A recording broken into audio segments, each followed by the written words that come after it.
Hi, I'm Dr. Hudson. And I'm Dr. Staub. Today, Dr. Staub is going to demonstrate how to do stretches for the hamstrings and calves. What we're going to suggest you do to make this easier, and you can do these by yourself, is to invest in a nylon rope. You can pick one of these up. They're about a ½ inch in diameter. Nylon works best so they don't scratch or pull the skin. And like I said, they'll run about $5. With that, we're going to have Dr. Staub lay down on the mat. And we're going to give him a rope. You want to demonstrate how to wrap that rope around the foot properly? So we can do it one of two methods. One is this, where I just take it up and over. I'm going to lay my head back and try to relax my head and neck as I stretch my hamstring.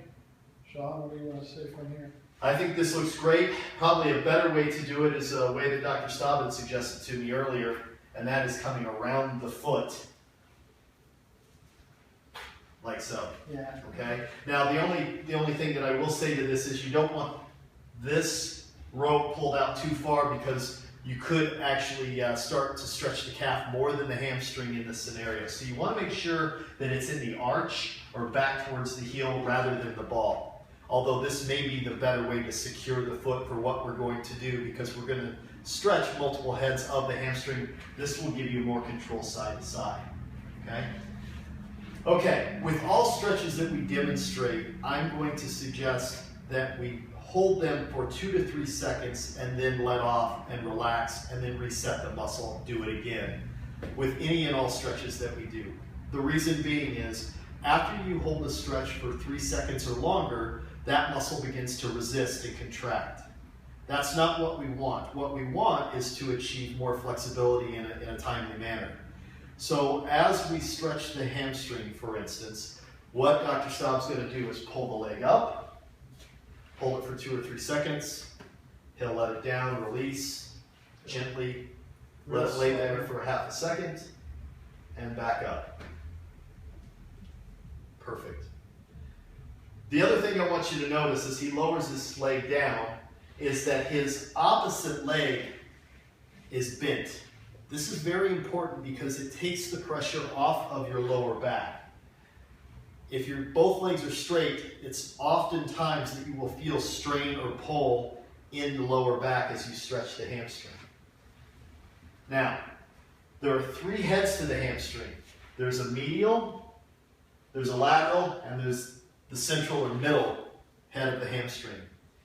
What I'm going to suggest you do is start with the one that's down the middle, stretch that 10 times, 10 repetitions, and then go to the lateral or medial in any event, any manner.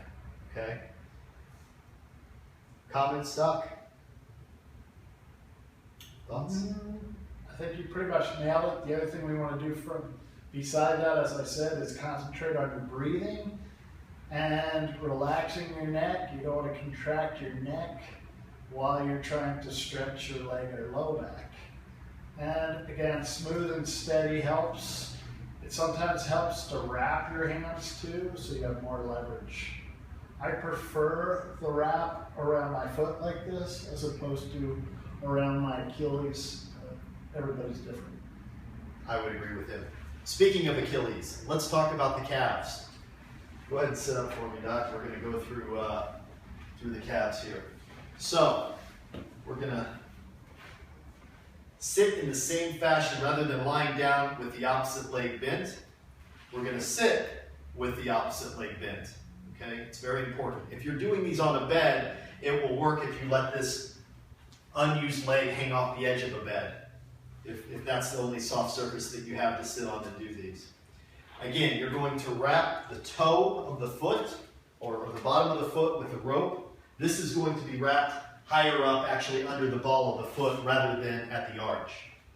And as you can see, Mike is pulling back and stretching the gastrocs. There are 3 aspects to your calves. You have the outer muscle, which is your gastroc.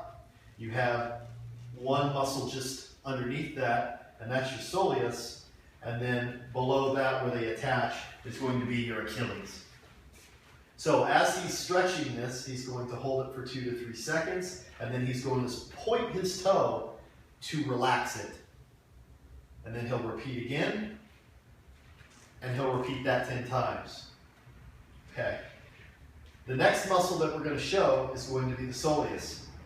And on this, he's going to slightly bend his left knee, just that much, and he'll repeat and do the exact same motion with his toe. Any thoughts so far, Doc? Well, that's pretty much it. You can add a little angulation and get more of the lateral side or medial side accordingly too, so don't be afraid to do that. Absolutely. The last aspect, as I've mentioned, is going to be the Achilles. This one's a little trickier to get to. You may be better off without the rope. And what you're going to do is bring your heel as close to your butt as you can.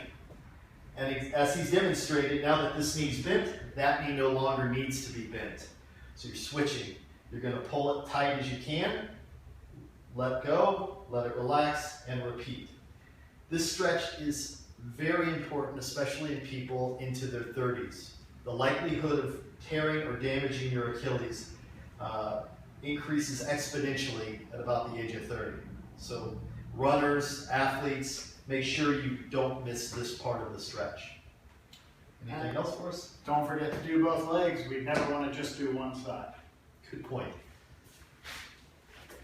Again, I'm Dr. Hudson. Dr. Staub, Thanks for watching. thank you.